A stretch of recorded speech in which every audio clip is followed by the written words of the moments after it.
et bienvenue, chers téléspectateurs, à votre émission préférée, La Réussite. Nous voici encore une fois ensemble pour développer le thème sur la réussite et ses ingrédients. Parmi les ingrédients de la réussite, nous avions traité de l'art de transformer sa vie, où il était question de quitter sa zone de confort vers la zone d'inconfort, c'est-à-dire de briser la routine et d'entreprendre de nouvelles choses, de briser la routine et de voir plus haut, de voir mieux ailleurs que là où nous sommes, de voir mieux ailleurs que là où nous sommes et de s'engager dans de nouvelles choses que nous n'avions pas l'habitude de faire. Aujourd'hui, nous allons consacrer notre émission à discuter effectivement sur ce que nous appelons l'estime de soi. Parce que c'est un élément important. L'estime de soi et la confiance en soi sont des éléments très importants dans la vie de l'homme quand il veut atteindre la réussite. L'estime de soi, c'est quoi?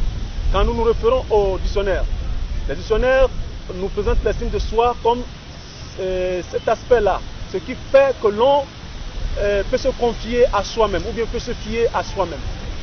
Donc, l'estime de soi est un processus. C'est un processus dans lequel l'homme essaie de s'apprécier, soit positivement ou négativement. Alors, l'estime de soi, c'est quoi? L'estime de soi, c'est le fait de projeter sa vision sur soi-même. Une façon de poser son regard sur soi-même. Une façon de se faire une image de soi-même. C'est ça l'estime de soi. Alors, l'image que l'on se fait de lui-même détermine si cet homme-là va atteindre la réussite ou pas. Parce que, effectivement, puisque la réussite n'est pas une destination, comme on l'avait dit plus loin, alors l'estime de soi non plus n'est pas une destination. On ne peut pas, à un moment de notre vie, dire, voilà, j'ai une forte estime de soi. Non, ce n'est pas possible.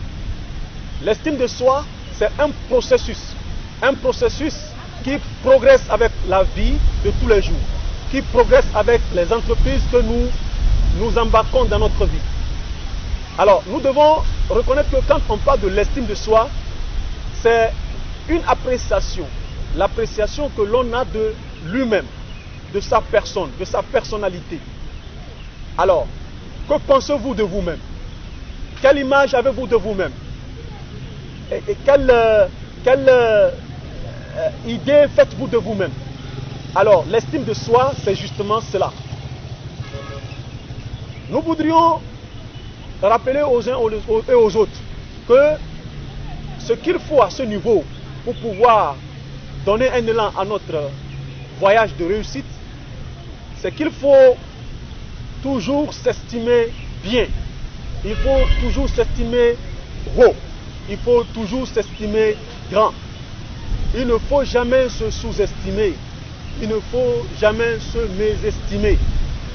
Nous devons avoir une estime de soi poussée, telle que nous rompions avec ces croyances-là selon lesquelles notre famille est une famille pauvre. Donc, nous ne méritons de rien.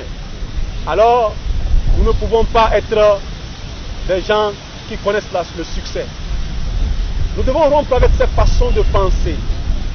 Parce que penser de cette manière veut dire sous-estimer sa personne.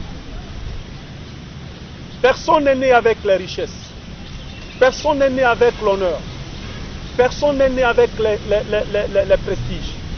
Personne n'est né avec toutes ces grandeurs que nous connaissons à des grandes personnes ou bien des grands hommes de cette terre.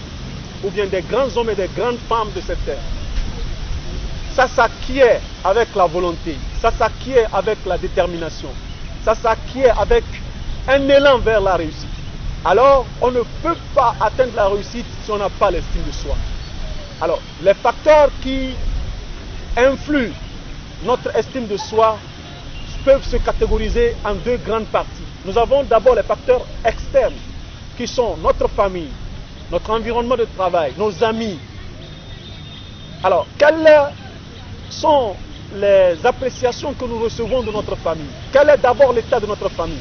Est-ce une famille riche? Est-ce une famille pauvre? Est-ce une famille moyenne? Voilà les éléments qui peuvent influer négativement ou positivement sur l'estime de soi. Est-ce que nous avons de bons amis, des amis qui voient en nous des modèles, des amis qui voient en nous des gens inférieurs, des amis qui voient en nous des gens moins que rien? Est-ce que nous avons plutôt des amis qui nous encouragent? Est-ce que nous avons plutôt des amis qui trouvent toujours des points positifs dans notre vie? Voilà des éléments qui peuvent influer soit négativement, soit positivement sur notre estime à nous-mêmes. Nous avons le cadre professionnel. Quel poste occupons-nous? Et quel est le regard que portent nos collègues de travail sur nous et notre poste? Tout ceci constitue des éléments qui influent négativement ou positivement sur notre estime.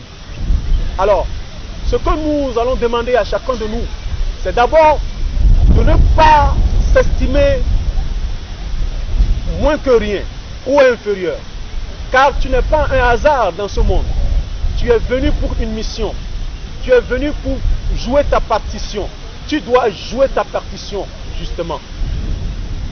Il ne faut pas te considérer comme celui-là qui serait le fruit d'un avortement raté. Non. Considère-toi que tu es venu dans ce monde pour jouer un rôle. Et ce rôle-là doit être joué avant que tu ne quittes ce monde. Voilà là où l'estime de soi commence. Quelle que soit l'appréciation que les gens de l'extérieur, que ce soit les gens de notre profession, de notre cadre professionnel, que ce soit les gens de notre famille, que ce soit les gens, nos amis du quartier, les voisins, quel que soit leur regard qu'ils portent sur nous, quel que soit leur jugement qu'ils portent sur nous, nous avons une mission à jouer. Et c'est à partir de là que nous allons vraiment nous estimer. L'estime de soi, c'est effectivement là le moteur de la réussite. Parce que lorsque l'on ne s'estime pas supérieur, il ne peut pas avoir cette confiance nécessaire pour atteindre la réussite. Alors, l'estime de soi débouche sur la confiance en soi. La confiance en soi, c'est quoi? Nous allons revenir plus amplement sur cette notion de la confiance en soi. La confiance en soi, c'est ce sentiment que l'on a qui le fait penser qu'il peut compter sur lui-même, qui le fait penser qu'il peut arriver à des objectifs qu'il s'est fixés, qui le fait penser que le voyage dans lequel il s'est jeté est un voyage heureux, quelles que soient les embûches qu'il va rencontrer sur la route. Voilà à peu près ce que nous entendons par la confiance en soi. Et nous allons revenir plus amplement sur cette notion de confiance en soi, et afin d'amener les uns et les autres à adopter ces deux sentiments très nécessaires, incontournables pour la réussite, l'estime de soi et la confiance en soi. S'estimer positivement, s'estimer supérieur, c'est le point de départ de la réussite. Alors, il faut cesser de se voir toujours inférieur. Il faut cesser de croire que c'est les autres qui doivent réussir, c'est les autres qui doivent être des richards, c'est les autres qui doivent avoir le prestige, c'est les autres qui ont l'honneur, c'est les autres. Le fait de se comparer aux autres, et en se voyant toujours négativement, est source de ce sentiment d'infériorité, ou bien de ce complexe d'infériorité. Et ce complexe d'infériorité est une mauvaise chose dans ce voyage de la réussite. Donc nous voudrions briser, rompre justement avec ce complexe pour s'estimer dorénavant afin d'acquérir effectivement la réussite qui est un parcours pour lequel nous estimons rendre heureux tous ceux-là qui seront autour de nous. À tout à l'heure.